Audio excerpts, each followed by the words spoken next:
is the first big number? It's a simple question I recently asked everyone from my classmates to my family members, and now I'm asking you. It might seem like a silly question, but there's an interesting observation to be made from its responses.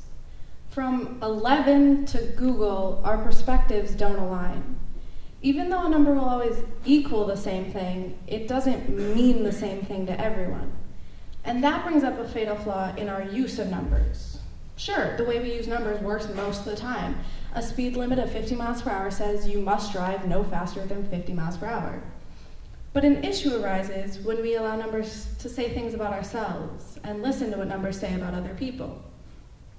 These numbers are your salary, your GPA, your weight. They're all of the statistics that are instead used as labels and classifications. They're your defining numbers. But because of the reliability of numbers in all other cases, we often think these defining numbers will work the same way, and soon they become our identity. They become the way we perceive ourselves, and in turn the way we're perceived by others. By turning us into statistics, defining numbers make judgment way too easy. If your GPA is a 4.0 and mine's a 3.2, we draw conclusions about one another and ourselves. Wow, they're so smart. Why do I even try? I bet she doesn't even try.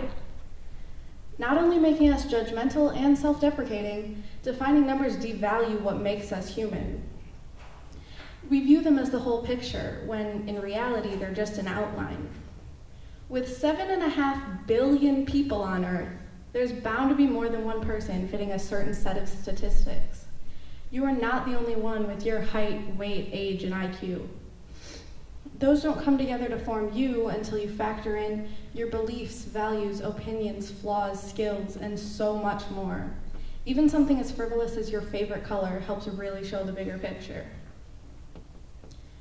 Of course, you can't have a picture without an outline. So how do we change our perspective without falling to the other extreme? First, you have to accept your numbers. Even if you don't love them, you have to accept them. Sure, if you want to change your grades or your weight, there are healthy and safe ways to do that, but obsessing over them is far from it. Other numbers can't be changed. They're things you inherit and have to live with your whole life. There's no way you can diminish the importance of defining numbers in your life if you're constantly upset and unhappy with them. Of course, accepting these numbers is only the beginning. To properly devalue these numbers, you have to challenge them. You have to find numberless facts about you that really help show the bigger picture. They can be anything: a pet peeve, a role model, a favorite type of car. It doesn't matter. But I do have some advice on what type of information you might want to focus on.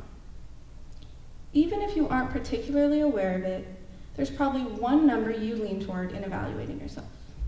Personally, it has always been my grades, especially my grade in math.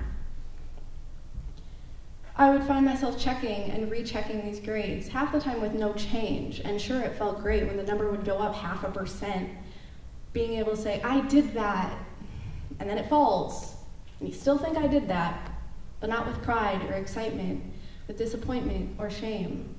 And that's no way to see yourself, a constant roller coaster of happy and sad of your own personal perspective.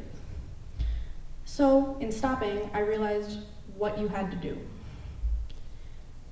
The number that you focus on is going to fall into one of three categories: mind, body, and spirit. Mind is all of the information that focuses on your intelligence.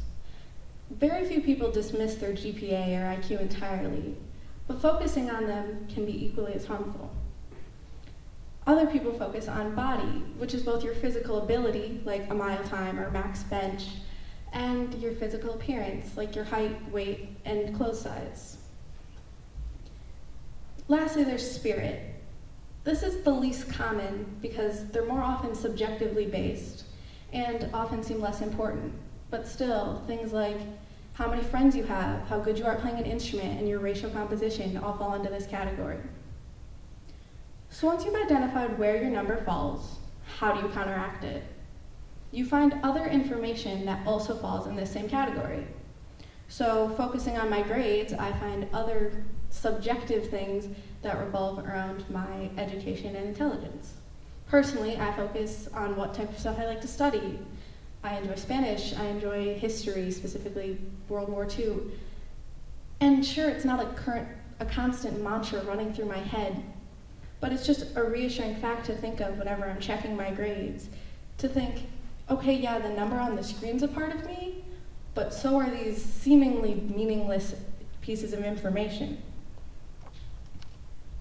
Of course, there's more than one number at play. On a daily basis, there's hundreds of numbers that are affecting you without your knowing. So you need to have more than one subjective piece of information that you can focus on. Because regardless of whether it's a number, an anecdote, or just a meaningless fact, focusing on a single piece of information is no way to see yourself. You're so multifaceted, and there's no way a single piece of data can summarize that. So, I ask you again, what is the first big number? But more importantly, what's your biggest defining number? Thank you.